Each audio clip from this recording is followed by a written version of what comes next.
Good afternoon. Well done for making it to the end of Tuesday.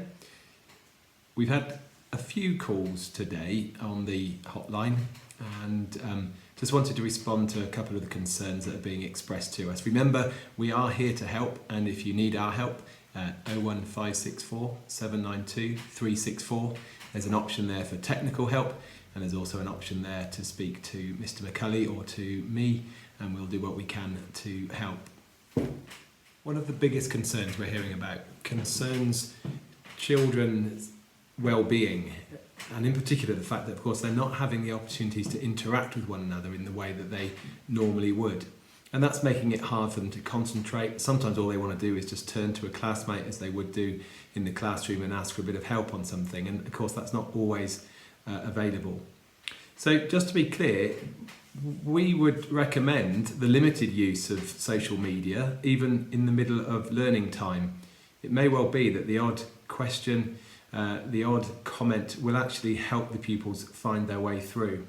So it's okay for them to chat about their work. I mean, of course, we want to keep that limited, and you might want to just restrict that to those subjects where that kind of interaction would be genuinely useful. So the humanities, English, geography, history, those kind of subjects where discussion is really a genuine part of the learning.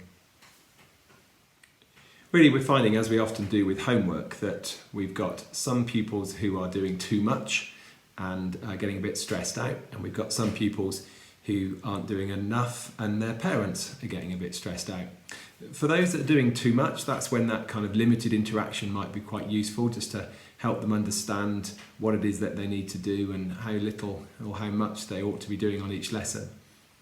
For those children who are struggling a bit to keep going on everything, well, one thing to do is to just give them frequent breaks. Remember that at school they effectively get a break every hour as they change from one lesson to another, and they get a longer break every 2 hours. So it would certainly be our recommendation to keep that pattern running. And if they're really struggling, perhaps even give them more frequent breaks than that, perhaps every half hour or so.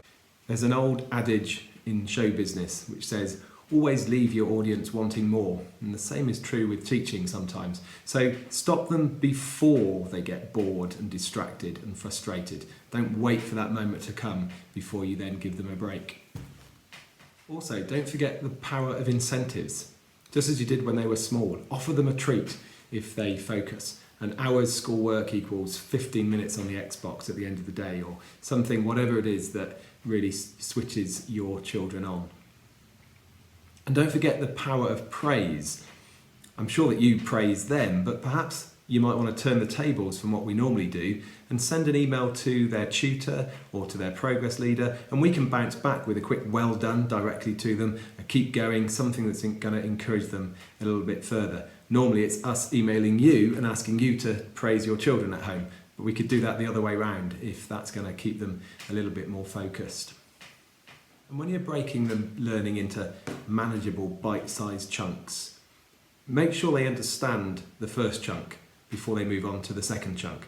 It's not a question of just doing work in order to complete exercises in order to keep teachers happy. It's about there being a journey of learning from one point to the next point to the next point. So don't let them move on until they've really got that first idea clear in their head. Otherwise, what happens is they get to point 2 or point 3 or point 4, they haven't really understood the foundation of it, and then at point 2, 3, 4 is where the frustration comes, and then the whole thing starts to unravel. Make sure they get it first and then allow them to move on. And if they need a break between point 1 and point 2, if that's going to help them consolidate what they've learned or just going to give their brain a little bit of a rest, well, that's absolutely fine.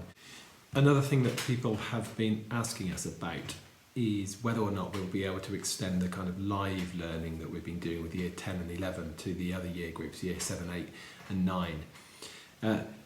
That is going to be quite difficult. It will be something that we'll review, but it will be quite difficult because, of course, the majority of our staff are also having to juggle childcare needs, and to deliver live lessons 5 hours a day and keep on top of the feedback that we're providing electronically whilst juggling domestic concerns as well. That wouldn't normally be a problem, but of course we're all in lockdown, is something that I think would be very difficult for us to maintain. We will have a look at that and we'll see whether we can start to do some limited feedback, live feedback for year 9. But at the moment, I'm afraid we are going to have to restrict things to just year 10 and 11. So that's all from me. Once again, well done for getting to the end of another day. Keep on going. You're doing a great job.